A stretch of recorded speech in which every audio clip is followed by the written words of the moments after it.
United States Soccer Federation presents the U.S. Soccer Podcast. I'm your host, Megan Klingenberg. One thing I promised you is an all-access pass that you wouldn't get on any other show. And we found out that whoever comes on scores a goal. Burhope, Freeman, Trusty. U.S. Soccer Podcast magic is real, people. We still got plenty of coverage all throughout this World Cup. Okay, let's get into it. The U.S. Soccer Podcast, presented by Henco. Follow and listen on your favorite platform. It is 10 o'clock. Welcome in to the Wednesday edition of Three Man Front. We are live in studio for the next 4 hours. A lot of college football talk. Thanks for tuning us in. Coming up at the bottom of the hour, Brian Edwards, Vegas Insider, will be along as we'll continue our look at some individual win totals around college football at 12 noon. We'll talk a little Alabama football. Charlie Potter from Bama Online. And at 12:30, Nathan King from Auburn Undercover. So we've got you covered on all of that as we inch another day closer, Landrum, to the start of the college football season. I'm starting to feel about it. Starting to feel like it, I should say. More people talking about X's and O's and personnel and things on the field and scheduling, which is always good. You still got some of the news off the field, but yeah, we're getting closer, and SEC Media Days is going to be here before you know it. It will be here less than 2 weeks in Tampa, Florida. We were keeping our eye on what was going on in Frisco, Texas yesterday with the Big 12 Media Days. Ross Dellinger had a very interesting report this morning. He details that Brett Yormark and Texas Tech executives recently met at a Fort Worth steakhouse to bury the Brendan Sorsby hatchet. A tough reconciliation process remains ongoing, according to the story. Meanwhile, the Sorsby saga continues. The NCAA has now sent a letter of inquiry to the University of Cincinnati. Wonder how that will end up. Meanwhile, Cody Campbell was quoted by Yahoo Sports about the Fort Worth meeting. This was his direct quote. "We want to find a way to get all other Big 12 schools to elevate themselves. Everybody needs to do some version of what we've done. That's the path forward this conference. A rising tide lifts all boats." All right. Well, Cody, since you're such a fan of socialism, why don't you take some of your smash capital and distribute it amongst the other member institutions? That is a great point because you know what? There's not a lot of oil wells in Ames, Iowa. No. I've been to Lawrence, Kansas, and Manhattan, Kansas. Not a lot of oil wells there in the Kansas prairie. Hadn't seen a lot. No. Don't think there's any in Provo, Utah, or Salt Lake City. So, yeah, like you said, he's a big socialist, so why don't you give a couple of your $1 billion to some of your other Big 12 brethren? Yeah, man. What's better for college athletics, right? What's good for the goose, good for the gander? But, Landrum, a rising tide lifts all boats. It does. Yes, it does. Oh, my goodness gracious. Cody Campbell. He's great for college football. Yeah, he's just great. He's great for us. Has the media member that asked the tortilla question yesterday, is he okay today? Does he still have his credential in that pretty lavender sport coat? I like how the two guys that were behind him, they went viral. Just their looks on their face, and they're putting their hands in their face and just their face in their hands and going, well, what are we doing? Oh, yeah, I know.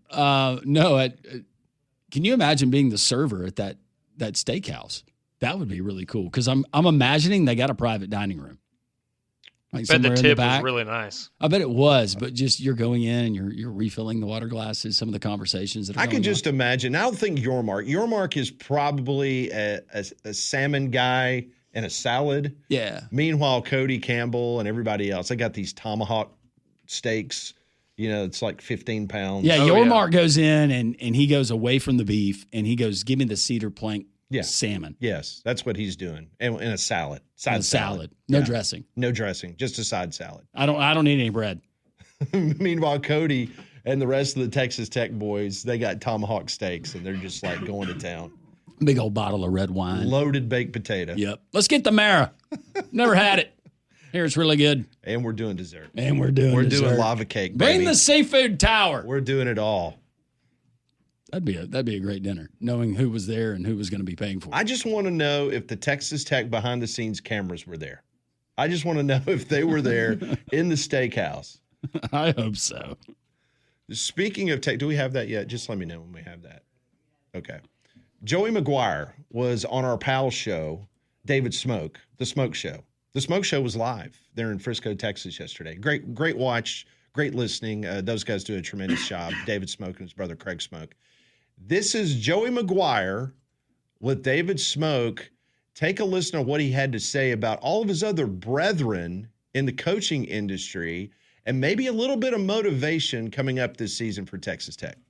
My peers, there was not a lot said, and I think only one coach in this conference said anything like really public. I had calls from different coaches called check on me and Kenny Dillingham and Kalani.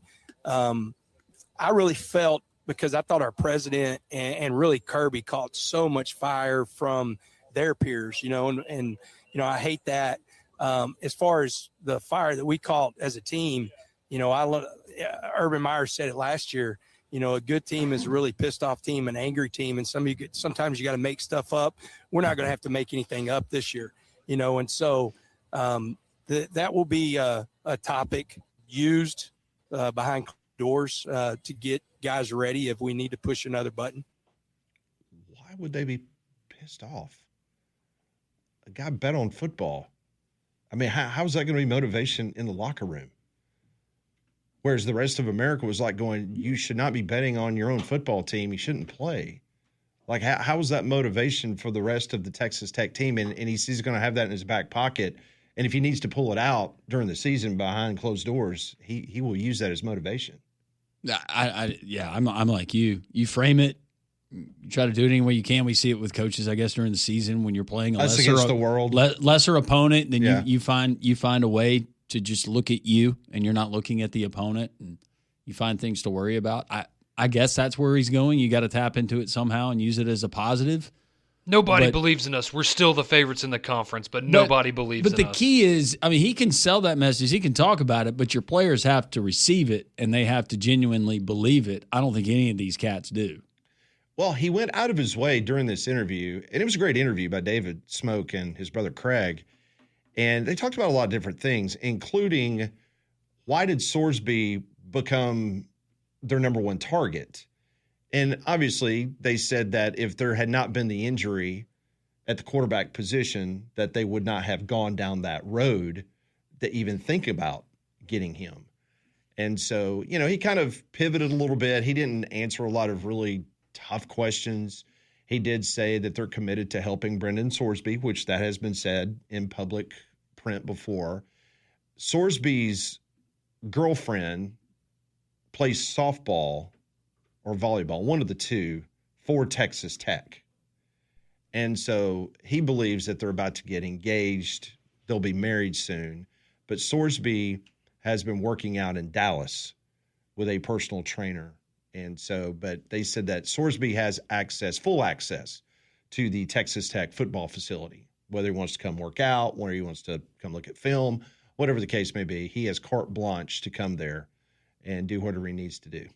Well, that's good. They said they weren't going to throw him out to the wolves, so let him train and do his stuff. I just more reading through, going back to the letter of inquiry sent by the NCAA to Cincinnati, and then Cincinnati, their spokesperson or whoever was responding to it and saying that all of the extensive curriculum and education on gambling and how they educate student athletes, and they absolutely do.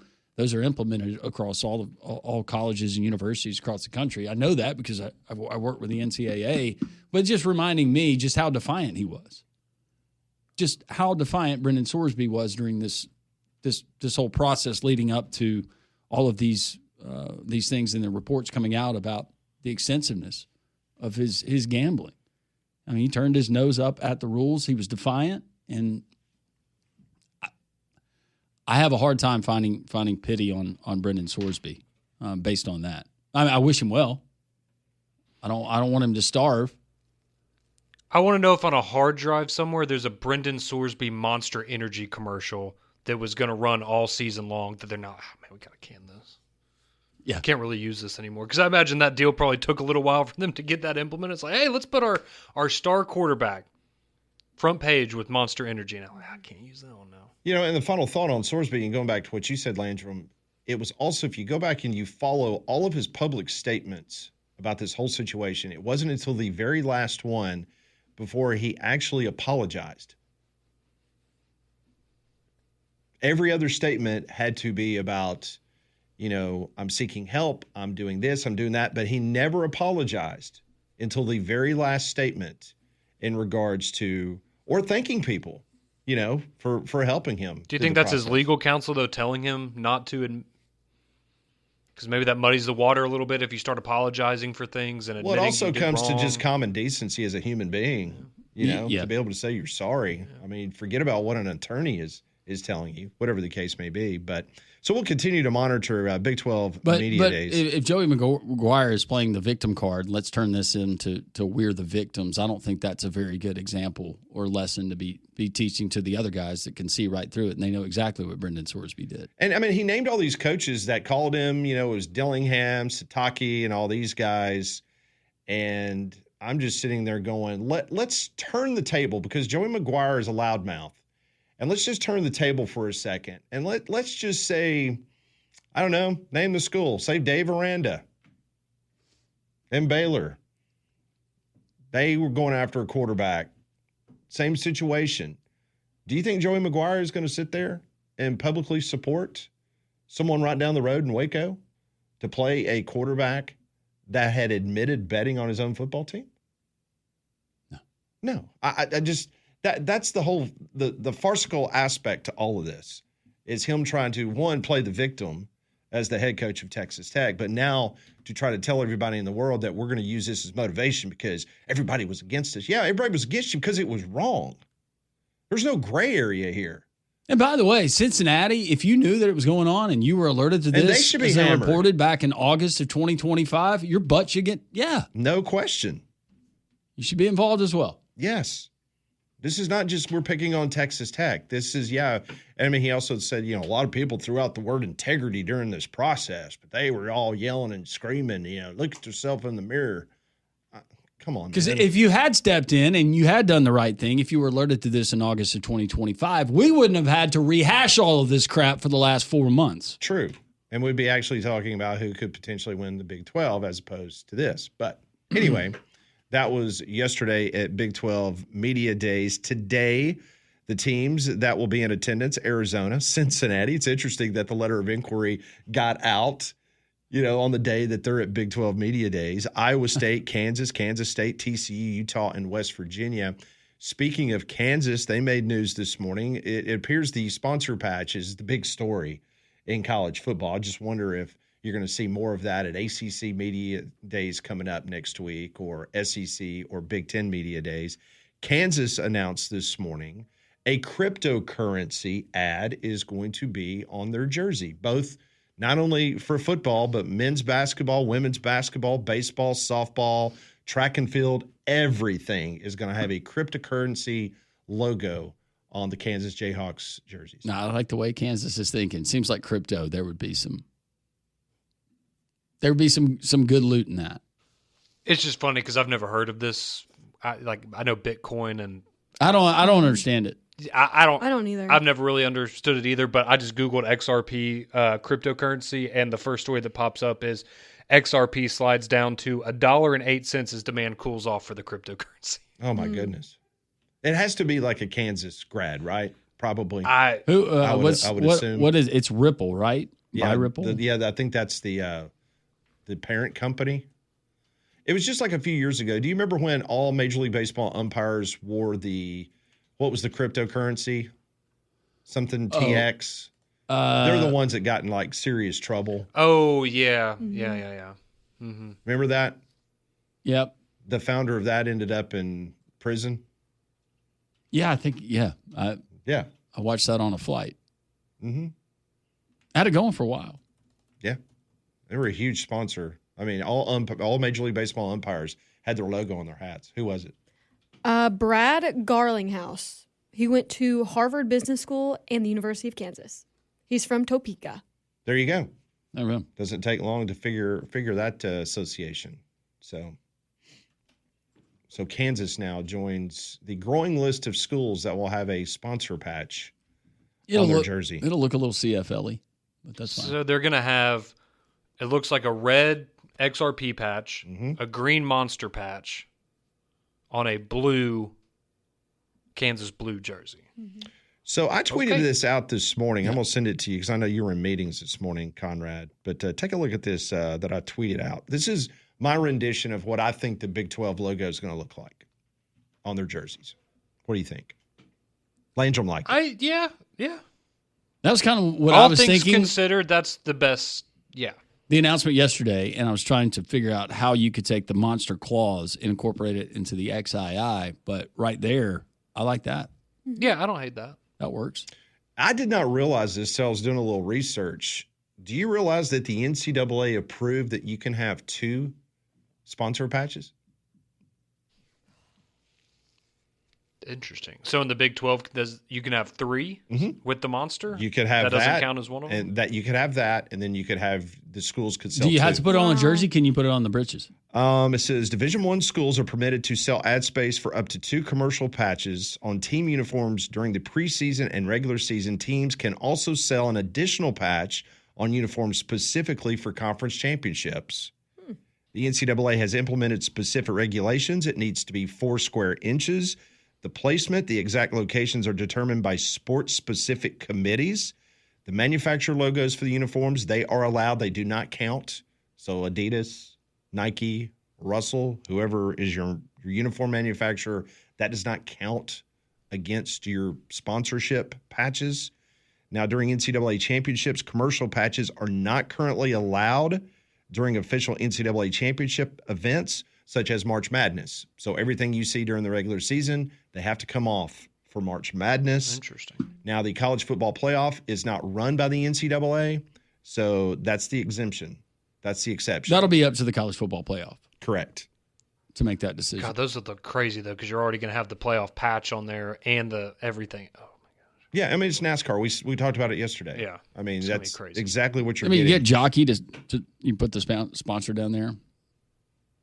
But it says on the uniform, so anywhere on the uniform, I guess it would just be up to the. What says the committee? What determines These where it can be placed? sport-specific committees, they're the ones that determine where, based on the sport, where it's okay for it to be. Okay, well, that's at least like- we have some oversight here. Yeah, and was it last year, 2 years ago, when you had Oklahoma State? They wanted to do the codes on their helmet, and then they said, "No, you can't do that." Yeah. But I was unaware. I thought it was only 1. But it says Division I schools are permitted to sell ad space for up to 2 commercial patches on team uniforms during the preseason and regular season. And my understanding is, because that was a league-done patch, that does not count against a school. Yeah. So in the Big 12, you could have Monster, Big 12, and then 2, Correct. whatever. So Kansas can KFC, have, Taco Bell. those do normally go together. Yeah. And those joint restaurants that they have. Yeah. That'd be great. Yeah. So who would have thought jersey patches becomes the major hot topic of conversation? Now it's just just don't screw up the jersey. I think Kansas, that works for Kansas. Yeah. As far as color, right now I'm sorry Wisconsin, but you're the leader of the clubhouse With the Culver. With the baby blue. being Yeah. incorporated. Yeah. I went by Culver's this weekend. I thought about stopping just because of Wisconsin football, but I didn't. But instead, you went to the other chicken place that sponsors LSU football. No, I didn't. No, I'm not going there either. Sorry, Lane. Nope, not this year. That's Conrad's favorite restaurant until November when LSU plays Alabama. You won't go there that week. I've only been there the one time. I haven't gone back. Y'all made me feel so bad. I haven't gone back. But yeah, definitely not in November. Yeah. There is one. We shamed you into not going back. Yeah, there is one there on the campus, though, that is, I guess that's a bit of a conflict of interest. Yeah. In Tuscaloosa. Yeah. Love Crafts. Yep. Need to go there. CraftsBHM.com. Yep. Coming up next on Three Man Front, we'll continue to give you some news and notes around college football, including some big news down on the plains of Auburn. The fundraising effort for the Auburn Athletic Department is through the roof. We'll also tell you about a 2028 commitment for the Alabama Crimson Tide. All that straight ahead with Brian Edwards at 10:30 on Jocks. It is 10:23. Welcome back into the Wednesday edition of Three Man Front. Coming up at the bottom of the hour, we'll talk to Brian Edwards from Vegas Insider. I know this was reported a couple of weeks ago, but Chase Daniel, former quarterback at the Missouri Tigers, had a really nice career in the National Football League. He just shared on social media a few moments ago. Pretty excited to finally share this. I'm signing a multi-year extension with ESPN. I couldn't be more excited. This season, I'll be wearing many different hats: SEC Nation, Thursday night primetime college football, NFL studio coverage. I can't wait to hit the road with SEC Nation, call national ESPN games on Thursday nights, break down the NFL, and bring you guys even more football all season long. So we kind of knew that he was going to be doing the Thursday night thing, but now he's let the cat out of the bag that he will be a part of SEC Nation. Don't freak out, Laura Rutledge. That was already announced. She will not be a part of the broadcast team, as she is now strictly on the NFL. Matt Berry has made the conversion. He will be the host of SEC Nation. Well, the Alabama heat and humidity can be brutal, but don't let it affect your home and family. Keep them comfortable with an affordable Trane cooling system. Recognized as America's most trusted brand for 12 consecutive years, you can rely on a Trane. So go and find a comfort specialist near you at Trane.com. So since Conrad has done in the 2027 Alabama recruiting class, he's now turned his attention to 2028. They got some good news yesterday as Raekwon Butler, a linebacker in the 2028 class from Lochapoka High School down in Notasulga, Alabama. He announced his commitment to Alabama on Tuesday night. Butler recently camped in Tuscaloosa on Monday, June the 1st, left campus with an offer. He visited the Crimson Tide multiple times. In addition to Bama, Butler holds Power 4 offers from Tennessee, Auburn, Mississippi State, Vanderbilt, Ole Miss, Florida State, and others. He is 6'3" linebacker coming off a sophomore season at Lochapoka, where he totaled 54 tackles, 6 tackles for loss, and 1 sack. He also added 7 catches, 126 receiving yards, and 4 touchdowns on the offensive side of the ball. So now the Bama 2028 commitment list, I'm not sure if Don will call in and give us an update on the 2028 class, because I know he's concerned about 2027. But as of right now, Bama is up to 4 commitments. And guess what? Conrad, the Alabama Crimson Tide, currently is number 2 in the nation in recruiting for the 2028 class. Number 3, according to Rivals, but number 2 via 247. Yeah, and I'm just scrolling down really far, and I don't see Don's team on there. What? So that just really breaks my heart. What? Auburn is not listed as a top team for the 2028 recruiting class? They're behind Buffalo. Are you kidding me? Well, Buffalo's number 14 because they have 1 kid. So does that tell us Golish is one and done? We spent all the money on this recruiting class, kind of like Freeze did. Well, I hope he did not. I really hope. I mean, that gives you hope, right, Conrad? Sure. Because those kids will definitely not change their mind in the next 2 years. I know. About where they're going to play. But hey, I mean, you're getting a head start. It's not a bad thing. But at least right now, you feel good. You're number 2 in America. It's a lot better than scrolling down into the 50s and 60s. Yeah. For this year's very class. much so. So Bama getting some good news from Locha. That's just a great name. Lochapoka. Lochapoka. Down in Notasulga. Yeah. I wonder if Fred's feeding seeds still down there. Yeah, that's good. Good part of the world right there, man. Good beef jerky. Good you can people. buy some baby chicks. Yeah. Pat Dye down in Notasulga. Get your back in the fertilizer. day. Yeah. Yep.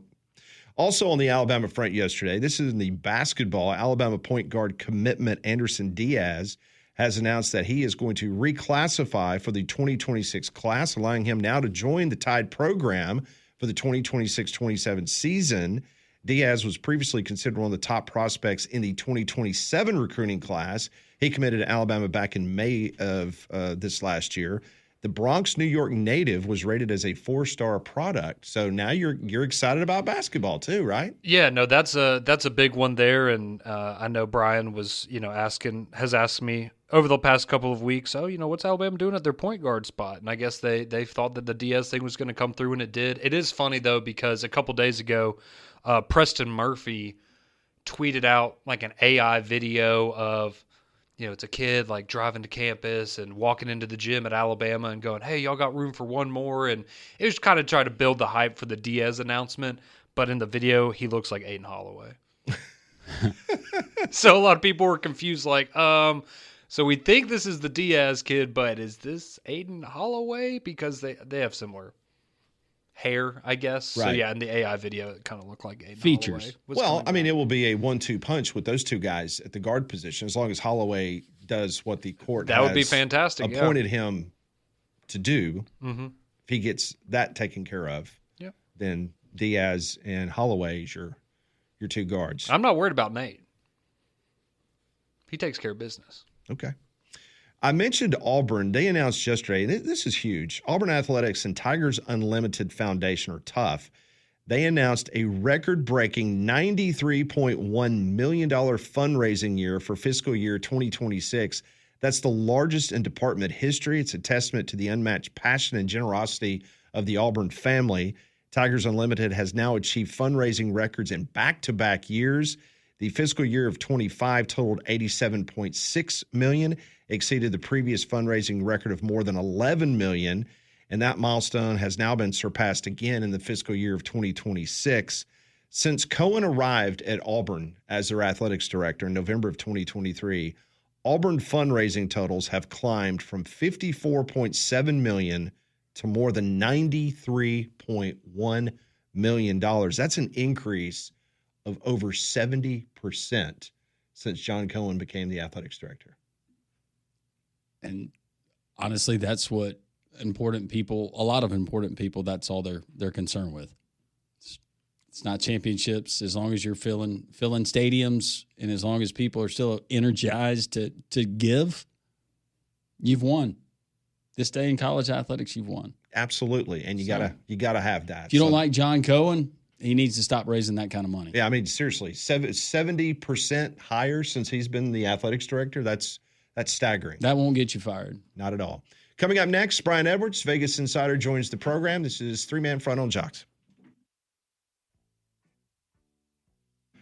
It is 10:33. Welcome back in. This is Jocks Three-Man Front. Pat Landrum, Molly Conrad with you until 2 o'clock each and every Wednesday. We get an opportunity to catch up with a good friend of the program, MajorWager.com, Vegas Insider. Brian Edwards joins us now on the Higginbotham Hotline. Happy Wednesday, Brian. Hope you're doing well. What's happening, fellas? Doing good. A little bit still depressed over U.S. men's national team losing the other night against Belgium, but we move on. Yeah, it was fun while it lasted. It was. And you never wagered on it, so it didn't matter to you.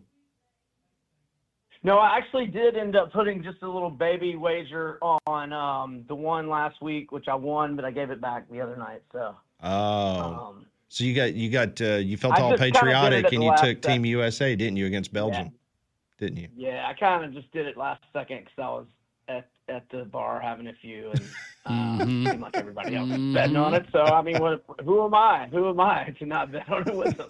You go in France? Is that where you're putting your money, or is it Argentina? I bet you he's done. I bet you he's not touching the World Cup. Those were my two final soccer bets of the year and beyond. Now we just need to get him going into baseball.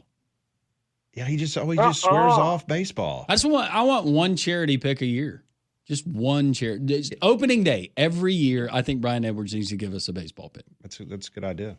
Guys, I really don't. Somebody asked me if I would ever get back into it.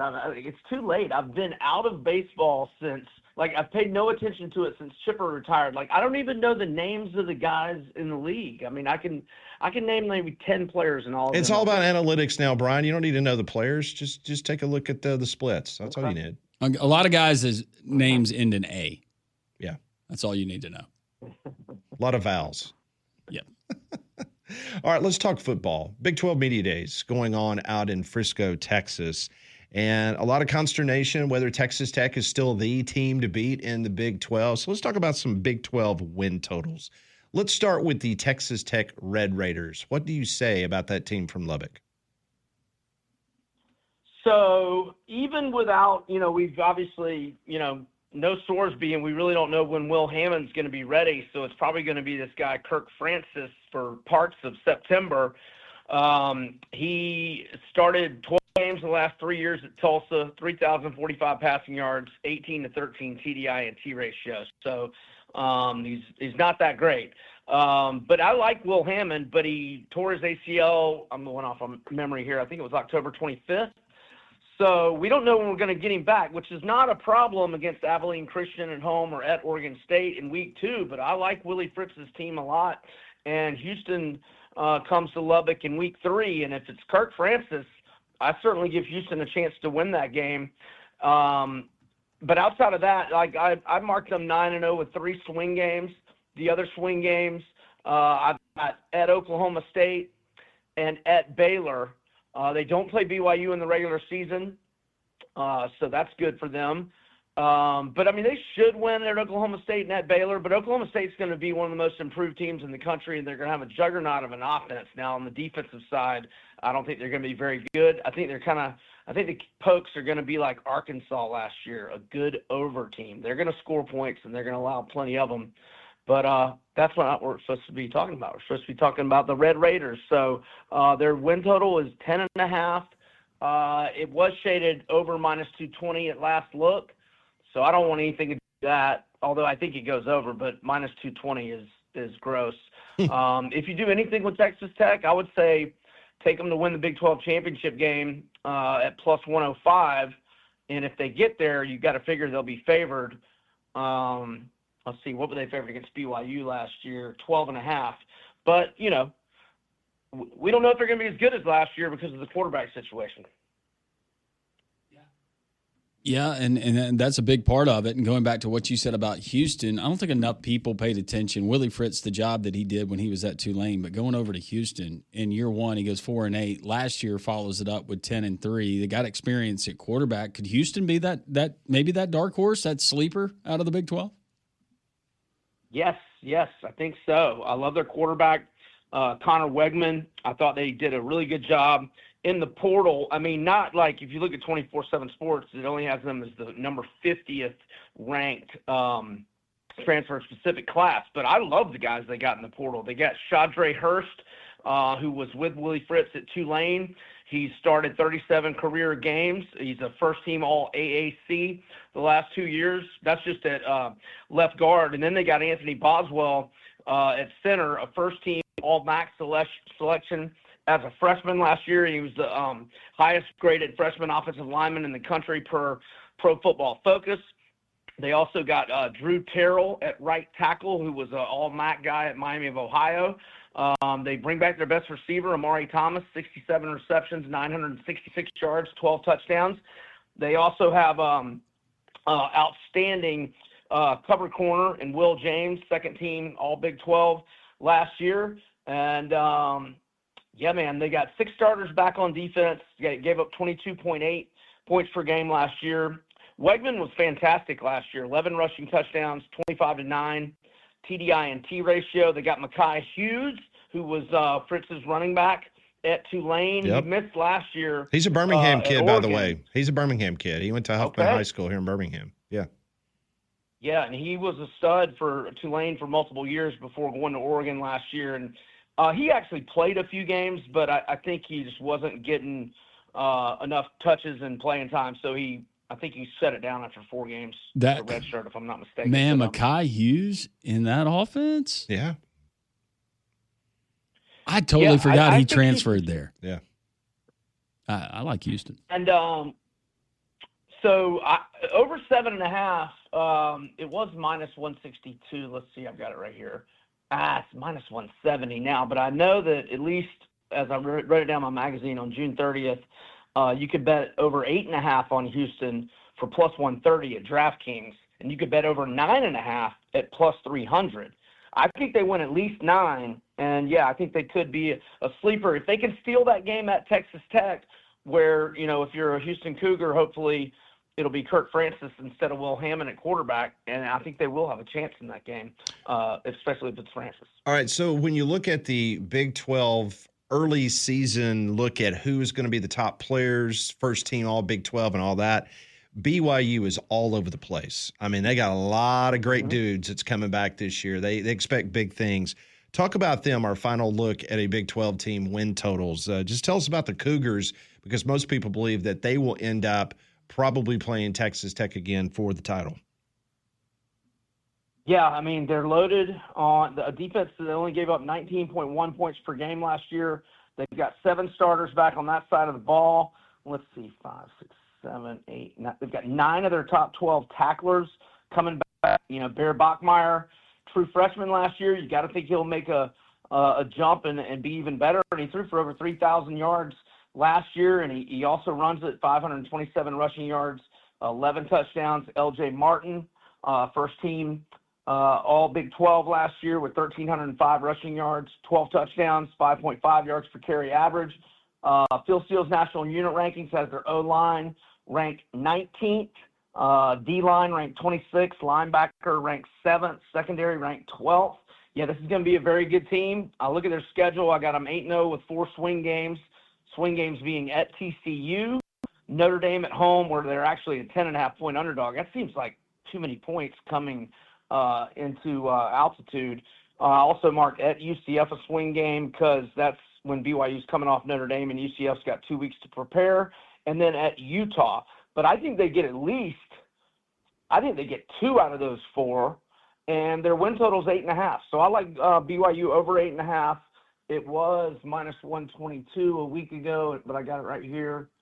Minus 132 now on the over, but that's I still like it over 8.5 for BYU. Brian, super excited. You put out your SEC quarterback rankings with full in-depth analysis, and I would love to hear what those rankings look like. Okay. All right. We got number 1, Trinidad, number 2, Arch, 3, Stockton, although I'll concede Stockton was better than Arch last year, but I'm kind of projecting on what it's going to be like this year, and I thought Arch was playing outstanding late in the season. I went Sam Levitt, number 4, but I know he's been cleared here in recent weeks, but it's definitely going to hurt him that he didn't, have the spring to create chemistry with his new teammates. We'll see how that goes. But I had Marcel Reed, number 5, Von Brown, number 6, Lenoris, number 7, Mateer, number 8, Camario Taylor, number 9, and then I did the combo of Keelan and Mack, number 10, Austin Simmons, 11, Philo and Trammell combo, number 12, and then Curtis Vandy, 13, Faison Brandon with the Vols, 14, KJ Jackson, 15, excuse me, and Minchie, 16 at Kentucky. That is some good stuff. So how close was it as you were making this list between Trinidad and Arch? Was it close, or was it a no-brainer for you? It's a no-brainer for me. Now, I don't know if Chambliss is going to, replicate that season he had last year, and we'll see how the, change in play callers, how that affects him. We'll see on all that. But last year, I thought he was definitely the best quarterback in the SEC, in my opinion. No baseball tonight, I guess, and no other college football that you'd like to get to. Oh, hey, UFC 329, gentlemen. If you want to bet against Conor McGregor, I'm good with that, but don't do it until Saturday night. All the late money is going to come in on McGregor because he's going to talk everybody. He's going to talk everybody into thinking he's going to win. And so so right now Holloway's a big favorite, but I'm thinking it'll get less than minus 200 on Holloway on fight day. And as long as Holloway stays out of harm's way that first 3 minutes, I think McGregor's only got about 7 minutes in him. He's been partying for 5 years really hard. I'm only playing it if they fight at the White House. That's the only way I'm doing it. I think it was one and done on that, but man, we got a good night of fights that night. Oh, that was fun.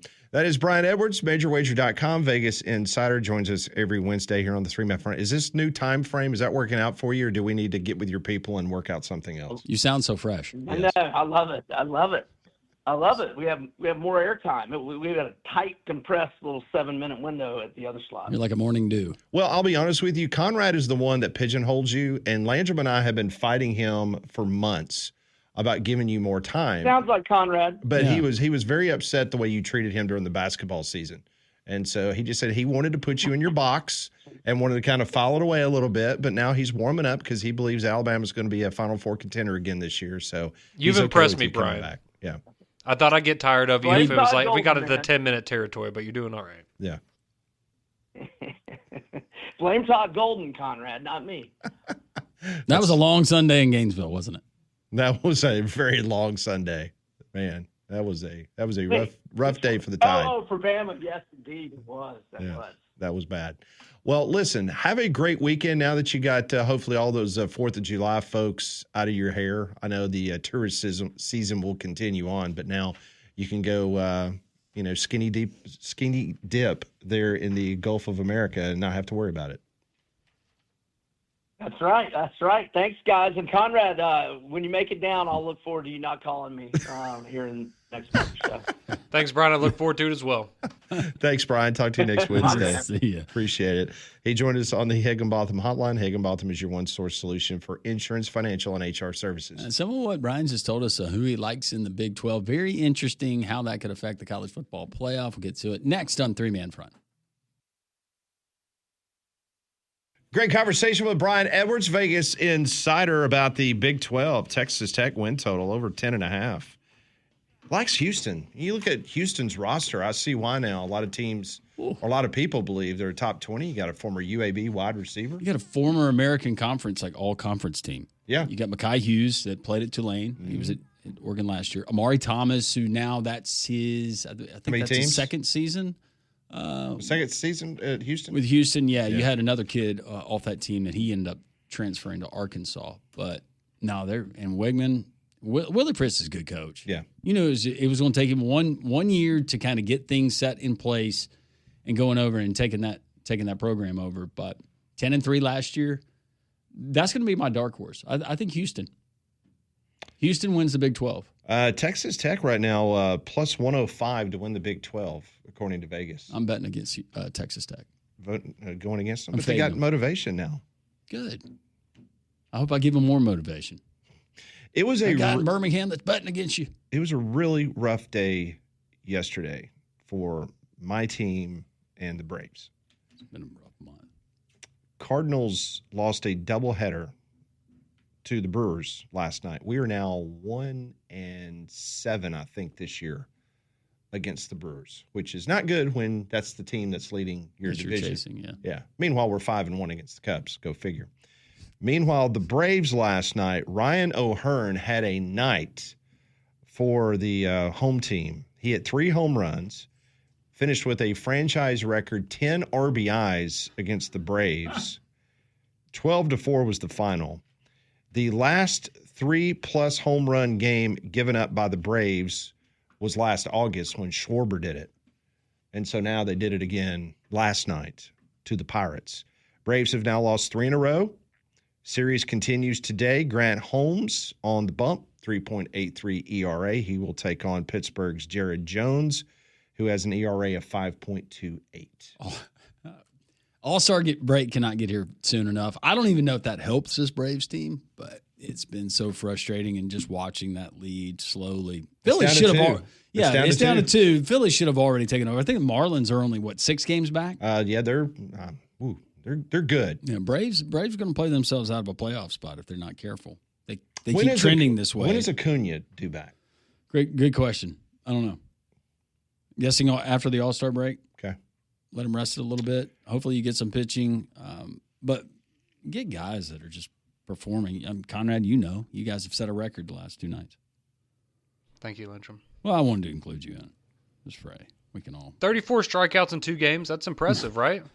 Was it all Giancarlo Stanton? No, he's not even playing. But yeah, if you had told me Goldschmidt was going to strike out 4 times, how many times has that guy struck out 4 times in a game? Very rarely in his career. Exactly. He is a contact guy. That was rough. But the wild game last night, it involved the New York Metropolitans taking on the Kansas City Royals. Final there was 16-12 Royals. The Mets, think about this. In the history of the New York Mets, and they've been around since the early 60s, they had played 201 baseball games in which they have scored 12 runs or more in a baseball game. 201 times. The Mets won 200 of those 201 games when they've scored 12-plus runs. Now make it 200 wins and 2 losses because it happened last night. But the other story I want to share is former Hewitt-Trussville Husky, a kid that I've known since he was playing baseball at our ballpark. Did you have a nickname for him, like T-Squared? He was just good. Just good. Like really good. Tyler Tolbert, who played locally here for the UAB Blazers, been in the Kansas City Royals system. He was drafted by the Royals, had opportunities. He tied a major league record last night, most consecutive at-bats with a hit with 12. He now shares the record with 4 others in Major League Baseball: Jose Miranda back in 2024, Walt Dropo back in 1952, Pinky Higgins, you remember Pinky, back in 1938. Oh, Pinky. And Johnny Kling back in 1902. So our very own Tyler Tolbert has now tied a Major League record. I want to bring up Dropo. If you've ever been to Rickwood Field and you have taken the tour, Walt Dropo has got a plaque and an X on the back original concrete wall at Rickwood Field.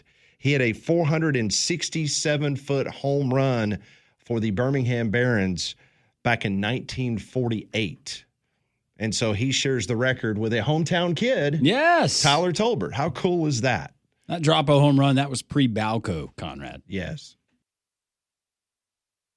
Scrolling with Haley. I am Haley Carania. I scroll with the homies here in the live chat because there's a lot to scroll through on X, on Instagram, on TikTok. Cutting through the clutter, one hot take at a time. Love seeing you all in the chat before the show. I tried to jump in just a few minutes before to say hello. I love the chat interaction. Thank you for helping. But I do it to get all of the videos and all of the content that you won't find anywhere else. Scrolling with Haley. Just search that up and I will be there. Follow and listen on your favorite platform.